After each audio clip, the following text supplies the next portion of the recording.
Jodhpur NCB, Gujarat FSL અને રેવદર પોલીસની સંયુક્ત મોટી કાર્યવાહી સંયુક્ત કાર્યવાહી કરી એમડી ડ્રગ્સ બનાવવાના મોટા નેટવર્કનો કર્યો પર્દાફાશ।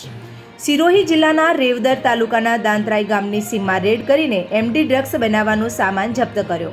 ખેતરમાં મોટી માત્રામાં કેમિકલ અને એમડી ડ્રગ્સ બનાવવા માટેનો સામાન મળ્યો તો ગુજરાતથી કેમિકલ લાવ્યા હતા, જેમાંથી અંદાજે 100 કિલો એમડી ડ્રગ્સ બનાવવાનો હતો પ્લાન। આરોપીઓ એમડી ડ્રગ્સ બનાવી સિરોહી, જાલોર, ગુજરાતમાં કરવાના હતા સપ્લાય। ત્યારે ગુજરાતમાંથી 3, જાલોરથી 1, બાલોતરાથી 1 મળીને હાલમાં કુલ 5 આરોપીઓને પોલીસે ઝડપ્યા।